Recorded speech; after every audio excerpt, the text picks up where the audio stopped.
Alright, we are live on YouTube, starting us up on Rumble.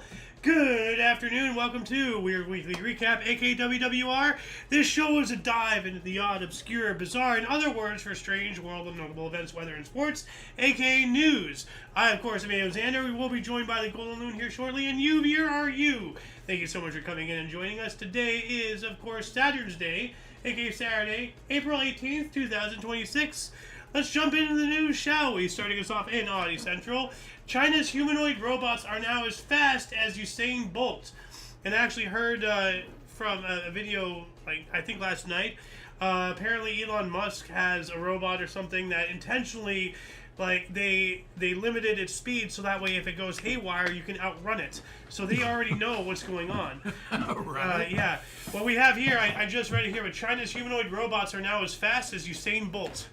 Yikes! What is a Usain Bolt? He was the sprinter from Kenya or whatever. Okay. The guy. Oh, okay. The really fast guy. Yeah. Okay. Yeah. So now they're faster than him. Wow. So they're stronger than us. They're faster than us. They're smarter than us. What are we doing? Stupid. It says here, Usain Bolt is the fastest human being ever, but just like our human being. Oh yeah. No. Okay. Usain Bolt is. Yeah. Yes. But just like our jobs and probably our very existence, his incredible record is now under the threat from AI-powered humanoid robots. Chinese robotics giant Unitree recently showcased footage of its H1 robot breaking the world record for the fastest 100-meter sprint by a humanoid robot, reaching 10 meters per second. Wow. 10 meters per second. It says here, during his phenomenal 2009 performance, Jamaican sprinter Usain Bolt reached a top speed of approximately 12.42 meters per second, but his average speed over the 100-meter race was 10.44. Now that, that's for humanoid and all that stuff. But just to show, look how fast that thing is. Yeah. Wow. And if it's coming after you, it's gonna get you. Thank you, China, for making this possible. Friggin' West Taiwan. Well, you want to break some records? Go cross country or go a mile or whatever other long. Their endurance. I mean, they don't get tired. Yeah. So robots are different than humans. They're not. They're not flesh. I don't know why they're comparing them. Well, other than it's amazing to see what they can build. Well, I mean, they're comparing it because a couple years ago, they wrote about Starro, the fastest bipedal humanoid robot at the time, them being Oddity Central. Mm-hmm. So they covered this one. It ran at a speed of 8 miles per hour. Now, at its peak, the Unitree H1, this new robot, 22 miles an hour. Wow. Between just a few years. Wow. So now they can probably run at 100 miles an hour in another couple of years. Dude, these robots can come and kill you before you even realize that they're coming to kill you. This is horrifying. By the way, if you want to read any more about this article or anything else that we already have up all over here, the links are already in the underbar, in the description. Anything, though, that we collect throughout the show will be there after the live stream. Moving on up, Indian workers wear head-mounted cameras not even allegedly, to train their AI replacements. So they're mandated. See, this is why I say that companies have to abide by the Constitution of the land, and stop giving these companies the freedoms, because that just gives the government an out to use them to push their fascist agendas and everything. Now this company is mandating that its employees. You can see right there the head-mounted thing. Yeah. It's scanning, watching their hand movements, what they do, and it feeds that into a learning program or whatever, and it trains the AI so that way when they pair the AI with the robotic, it already knows what to do. Yeah. This is horrifying. But what's the difference between they bring in a guy that you have to train that you know is going to be your boss? At least it's another human. Okay, that's a pretty small lease. I mean, you're still going to be pissed. I have trained my replacement. There you go. You're going to be pissed. What's the difference? You're training an AI to replace you. Yeah, but the AI doesn't have rent. It doesn't need to eat. It doesn't need that. But it doesn't need the money. I'm just talking about the person that has to do the training. Yeah, that's involuntarily. Yes, that's a real stick in the eye. Yeah. It's but that happens all the time. This happens to be AI, which is probably even more of a pisser. It's more of a pisser because it's replacing people with things that don't even need the jobs. People need food on the table. People need a roof over their head. People need to pay taxes. this is getting rid of all of that possibility. No, you're looking at it wrong. You know, the need is the corporation needs to stay competitive, needs to stay profitable, and that means being competitive, cutting costs where you can. AI will cut costs eventually, and all if, that good if stuff. being competitive means replacing humans, then I'd rather there be zero competition, period. And then everybody's going to go hungry. Well, if you don't, you know, you'll die. we're all going to die anyway if we replace ourselves with robots and everything. What were you saying, Ghost? Welcome to the show, by the way. Yep. Maybe, you know, like depopulation or something like that. Well, that's what's around the corner. Mm. Like, remember I was talking with Yep. you about Bill Gates saying we'll decide. Yeah. So I won't argue with that. Yeah. So we've given this article enough airtime. Let's move on up. Doctors thaw man back to life after falling asleep on a bench in Russia's coldest region. So March is usually the month when winter loosens its frozen grip, but in the Siberian Far East, March nights are colder than most places around the world, with temperatures dropping to negative 20 degrees Celsius or negative 4 degrees Fahrenheit at night. Russia's Yakutia region is definitely not the place you want to be caught outdoors for long periods of time without proper clothes. One Russian man recently found out just how dangerous March nights can be in Yakutia. The unnamed man was walking to his home in the city of Mirny after a long night on the town when he got tired and decided to rest on a bench on the side of the street. It's unclear if the man was intoxicated or not, but what is known is that he fell asleep on the bench. The man was first found by passers-by who realized the danger he was in and called emergency services. Unfortunately, by the time the ambulance arrived, the man no longer had a pulse, his blood pressure was 0, and the electrocardiogram showed a flat line. Resuscitation procedures were carried out, but there was no response. First responders took the clinically dead man to the local hospital, where anesthesiologist and resuscitation specialist Dmitry Bosagov was tasked with slowly thawing the patient back to life. By gradually defrosting the patient, he ensured that no damage was caused to the smallest blood vessels, as damaged vascular microcirculation can cause heart attacks, cerebral edema, kidney failure, and death. Over the course of 4 hours, the man's body slowly rose from 24 to 34 degrees Celsius, at which point advanced pulmonary resuscitation was initiated. After about 25 minutes, the medical team saw the first sign of life, a faint pulse on the monitor. They got him back. Whoa, I can't believe that. Wow. I cannot believe that. It's Russia, of all places, you know? I mean, they're not as bad as they used to be, but, I mean, that's amazing. That is amazing. Yeah, so I hope I'm just going to... But does it go on and say that he made a full recovery, or? Well, I'll just close out this article then. After 5 hours and 34 minutes, the man's vitals appeared stable, but he was left in an induced coma for a day. He regained consciousness the day after, and tests showed that his kidneys and other vital functions were intact. He received medical care and treatment for 5 days, after which he was discharged. Wow. Freaking awesome, dude. Yeah. Amazing. Kudos to those doctors. Like, they need the Medal of Honor, whatever the Russian one is, you know? Like, they are phenomenal. And extreme kudos to the passersby. I mean, you know, if that happened out here, they would have just let him die and harvested his organs. You know, not even that. The passersby would have probably, like, taken a video or taken a picture and then just kept going. You know, what's really sad is in this situation, you have a higher chance of living in Russia than you do in the States, and that's fucking ridiculous. Nah, I'm not going to agree with that. Well, you don't know our country. You know, I've been in it for a long time, kiddo. So have I, man, and I have seen horrors beyond your imagination. Moving on up here, a man spends 8 years with metal chopsticks stuck in his throat. How? I mean, wouldn't that be painful? Like...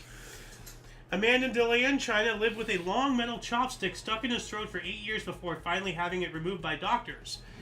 46-year-old Wang recently showed up at the Dalian Municipal Central Hospital in Liaoning Province, complaining about unbearable pain in his throat and a foreign body sensation. Following an X-ray exam, doctors were shocked to see 12 centimeters shaft, his chopstick, stuck in the patient's throat. But when they asked him if he knew anything about it, he casually told them it was a metal chopstick he had accidentally swallowed 8 years earlier. And here's an X-ray of it. How do you not just let that go? He's an idiot. Yeah, absolute idiot. And there it is right there. It didn't kill him. I don't know. Yeah, that's ridiculous. Grief. Yeah. Yeah, I gotta say, bothered me a little bit, but I'm gonna let it go. Yikes. Or as they said when I was in athletics as a kid, walk it off. Yeah, right. Your kneecap's hanging out there, buddy. Hey, well, your leg's in two. Walk it off. What are you whimpering You're about? not hurt. Yeah. There's no crying in baseball. Family of boy bitten by poisonous snake submerged him in holy river for 12 hours to cure him. Okay. Does that suck the poison out? Like what if... The death of a young boy recently caused outrage throughout India and reignited the heated debate regarding the potentially deadly consequences of superstition and the denial of proper medical care. Acting on the instructions of a witch doctor, a rural family kept their 13-year-old son submerged in the holy water of the Ganges River for 12 hours instead of taking him to a hospital after he got bitten by a poisonous snake. Amit, a class 4 student from Pinamore village in Uttar Pradesh, was bitten by a snake last Thursday. He immediately told his family what had happened, but instead of rushing him into a hospital, they decided to consult a witch doctor, yada yada yada. Indian media reports that only 12 hours after, noticing that Amit had become unconscious, the family decided to take him to a real doctor, but by that time there was nothing to be done. That's a tragedy. That's an absolute avoidable tragedy. These parents should have their right to have another child revoked. You know, absolutely. These parents should be executed. Honestly, how negligent. Disaster. Another wild thing: a woman suffering from chronic cough discovered nose piercing stuck in her lungs. That makes me wonder. Maybe I should get my lungs X-rayed. You know, but I'm always. You're a mess. Yeah, I have a problem. Since that. The sandblasting thing. Yeah. Monica Diarra Cabrera Barajas had developed an annoying cough for about a month, which she decided to see a doctor about it. She expected the x-ray to reveal a problem, but she definitely did not expect to see her nose piercing. How do you get it in there? Like, in a TikTok video that has received millions of views, Diarra said that she initially didn't even notice that her septum piercing was missing, and when she finally noticed its absence, she certainly never for a second thought that she had inhaled it by mistake.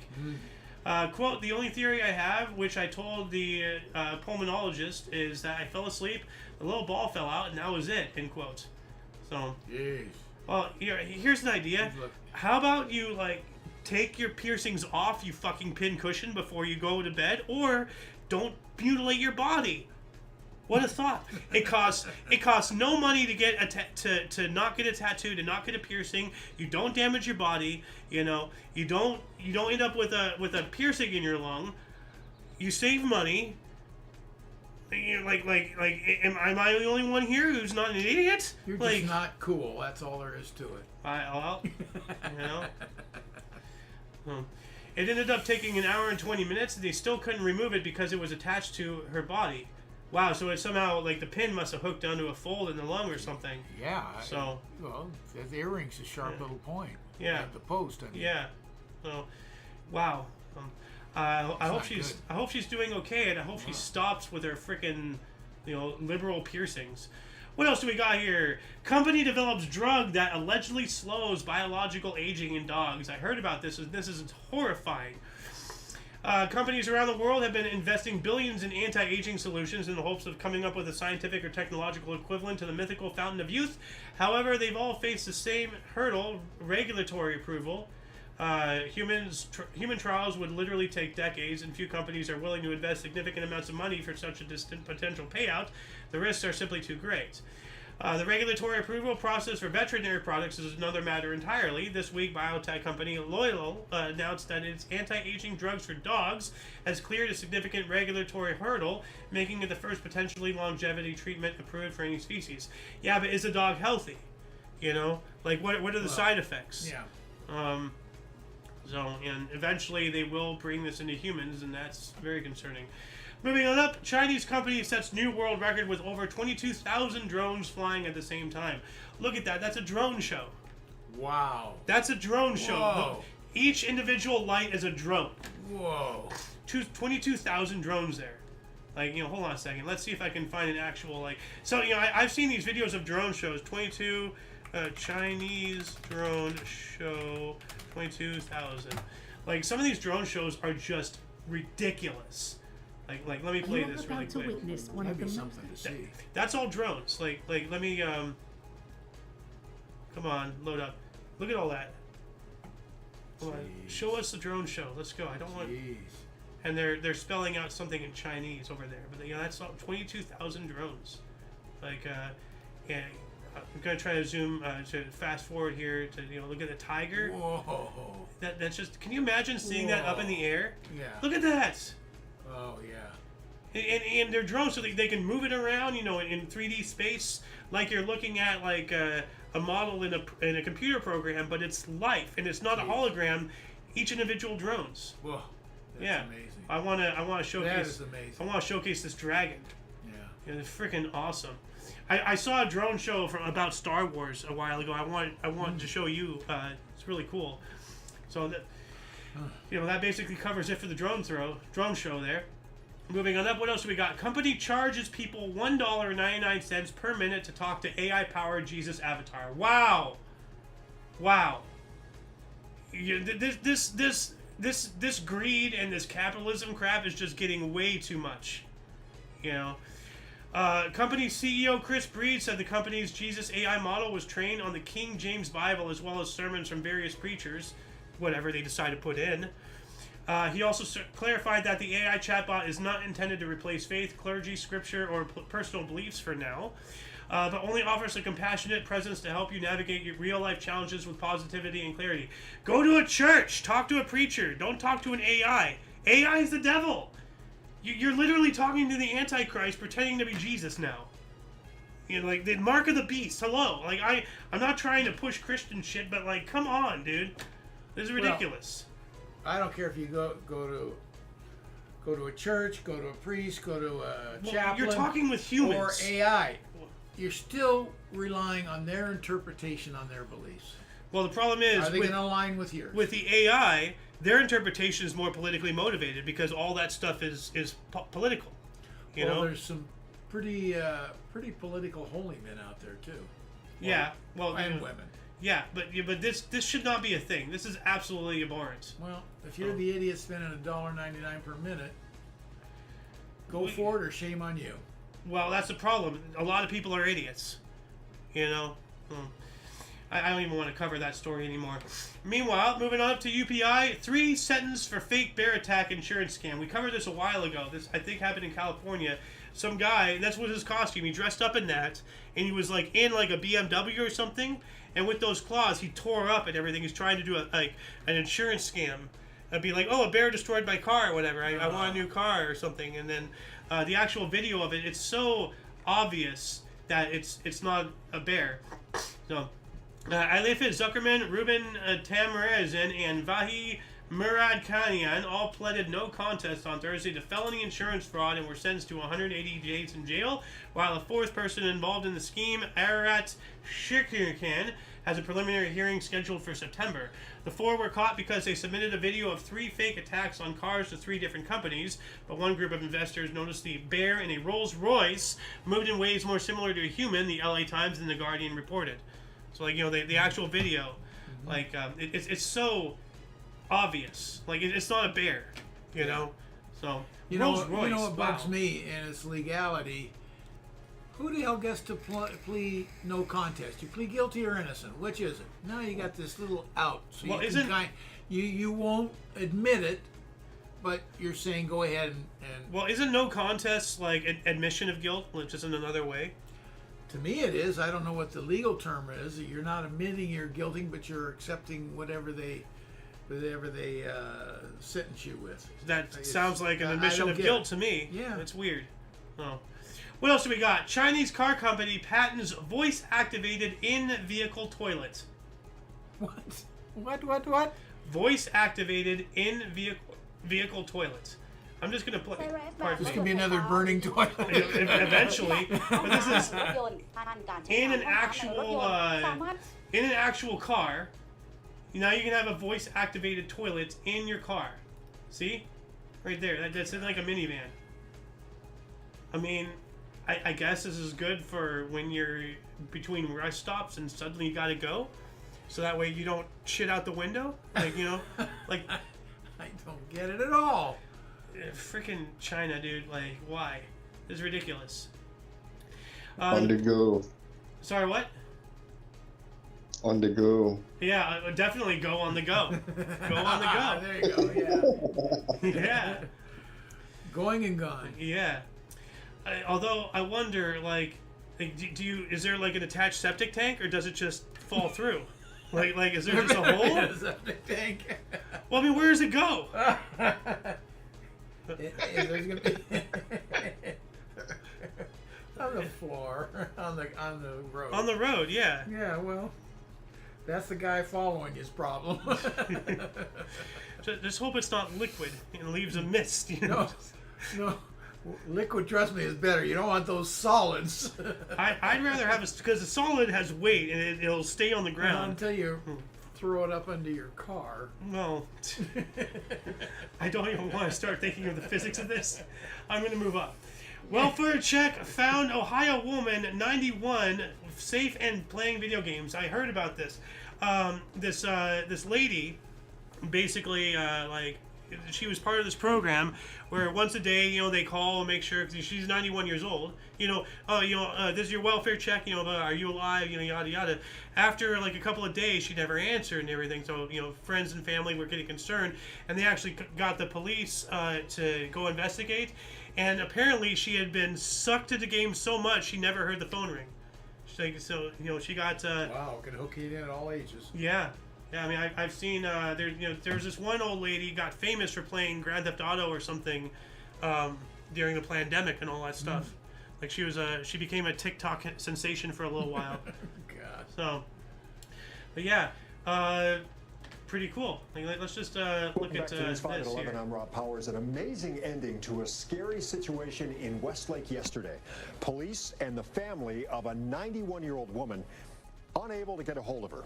But officers never could have imagined what they were about to find when they went to check things out. Our Scott Knoll explains. Westlake police at the home of a 91-year-old woman Thursday night. 783, garage door's open. We're gonna make entry. Police, her family, all unable to get a hold of. This is the Are You OK? Allowing residents to sign up for a I'm daily trying call to fast check forward to in. when it actually talks about what they found. But what happens next, Here no you go. one would have guessed. Turned out to be all okay. Everyone got a good laugh out of it. Police found her all right in her room. We'll let the officers called to dispatch explain the rest. We're here with her now. She's playing video games in her bedroom. Police say not just playing video games, but trying to beat her record level, officers say. In the process, missing those attempts That's to awesome. check in on her. But we're told. That's awesome, trying to beat her record. Yeah. So she's a true gamer. So Project Hail Mary trailer stunt earns Guinness World Record. What? Sony announced Thursday that the movie was awarded the Guinness World Records title, the highest altitude IMAX film trailer after broadcasting the film's trailer in space. What? In a partnership with the space agency sent into space, the Project Hail Mary trailer was shown March 14 on a scale replica IMAX screen 101,896 feet above Earth. Sent into space previously said its team built a carbon fiber launch vehicle to launch the screen, which was built. So they launched a movie screen and broadcasted a trailer in space. It's crazy. Now we're gonna have billboards up there. Great. Yeah. So this is crazy. Like there's a video here. 4, 3, 2, 1. I can't fast forward it, so we gotta just keep going here. What else do we got? Maine chicken became the oldest in the world at 15 years old. Man, look at that. It looks like an old chicken. Like, Yeah. Remember we I covered wonder what their normal lifespan is. well, it might tell us in here. I'm not seeing anything here. It just says Frank Turek brought Gertie the golden Sebright chicken to his Portland property when she was a freshly hatched chick in 2010. He said that despite being a smaller breed of chicken, Gertie quickly came to rule the roost. He said Gertie started to go blind a few years ago, and he moved her to a private indoor coop in 2024 to protect her from confrontations with younger hens. Gertie earned the Guinness World Record for the oldest chicken living, with her age was verified at 15 years and 100 days old, more than 6 months older than the previous record holder, a Texas chicken named Pearl. She will celebrate her 16th birthday in July. All right, I hope she does. Yeah. And because I remember the oldest pigeon or whatever it was, and that was wild. We cover it like a week later, that she had died on Easter Sunday. Remember, like the oldest pigeon or whatever. I don't remember it, but yeah. Well, we covered it. We covered the oldest pigeon the day before Easter Sunday, and then the next week we covered her again. She died. Because she died the next day. So yeah, Wow. I like to bring little updates on things. That's why we spoke about that bear attack, thing. Because that's wrapping up a story. Like a lot of news sources don't like to wrap up stories for whatever reason. If I can, I will. Yeah. So, moving on up, falling ice chunk crashed through roof, landed on living room couch. I heard about this as well. Look at the size of that thing. It's this yellowish ice. People are thinking that it's ice buildup that was on a plane, but they discovered that it contains human urine, so they think it was a frozen, because planes, they're not supposed to, right. but they can, release their waste, and at that altitude, it freezes. So there have been instances of frozen, urine and other human, waste falling from the sky and landing on things. There is one famous account, I believe, where as it fell, it formed into basically an ice, like a stalagmite or icicle, and it killed somebody and impaled them. Wow. Yeah. Los Angeles County Supervisor Janice Hand shared photos on social media showing the dirt-covered ice chunk that crashed through the roof, punched a hole in the ceiling, and landed in the living room couch of a home in Whittier. Yeah, so this was close. Jeez. Yeah. Resident Uter Garo was home at the time of the incident and said it sounded like an explosion. Well, yeah, your roof is getting attacked. So, New at 6, scary let's see if moments I in can. Whittier where a big block of ice in the major hole That's left in the huge. roof of the Whittier home. Look at that right there. There were several pieces. The incident happened Friday.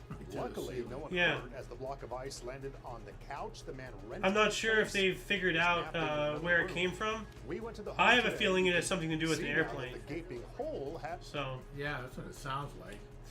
101-year-old New Zealand man named world's oldest croquet player.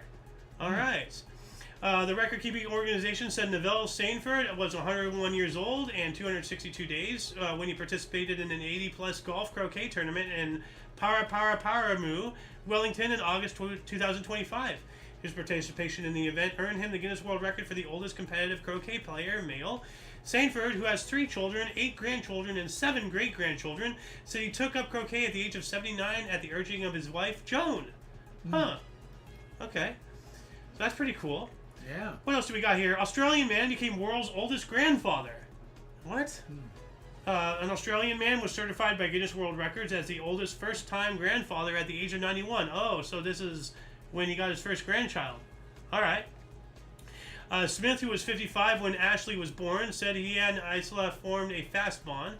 Ashley Smith said his father is impressive in more ways than just being a Guinness World Record holder. Everything else is quotes. And there's not much to the story. So I want to urge people to go give the foot traffic to these sites. So I don't quite understand that. So he was 91 years old when he got his first grandchild, okay, making him the oldest grandfather. I got that part. So, but what was the one with the 51-year-old or something? I don't know. The 55 when Ashley was born. When she was born, that would be his first grandchild at 51. No. Or maybe it's his daughter and then Ashley and daughter-in-law Hannah. No, wait, hold on a second. The record-keeping organization said Charles Smith, 91 years, I saw that was born to his son Ashley. So his son is named Ashley for some reason. Okay. Okay, so his son was 55. 51. Okay. When he had his child. Okay. That's confusing. I didn't get it. Yeah, why don't you give him a man's name? Come on. Then again, Leslie Nielsen, So, that was a guy with a woman's name. What else do we got here? Loon tangled in fishing wire rescued from Long Island Sound. What were you doing over there? On the Golden Pond. Yeah, animal rescuers in New York's Long Island region came to the rescue of a loon spotted tangled in fishing line in the path of the rising tide. The Strong Island Animal Rescue League said on social media that rescuer Frankie, Florida, responded to the location in the Long Island Sound where the loon was stuck in place. Florida donned the water shoes and waded out to the bird's location. Rescuers said loons are very docile, but this one was very stressed and was in full defensive mode, not knowing that Frankie was there to save him. Florida dodged the bird's sharp beak and was able to cut through the fishing wire and bring the loon back to the shore, so they saved it. It's awesome. And last but not least, California zebra escaped for the second time in 4 days. And put an ankle monitor How on did this that thing. guy get out again? I don't know. He's out again? Oh, his name is Zeus. Well, a zebra named Zeus escaped from his owner's property in Northern California for the second time in just a few days. Placer County Animal Services said Zeus, a legally owned zebra, escaped from his owner's Lincoln area home on Monday and was safely found on the road just north of Lincoln later that day. The CHP, California Highway Patrol's Auburn office, confirmed the striped equine was returned home after being located along West Wise Road.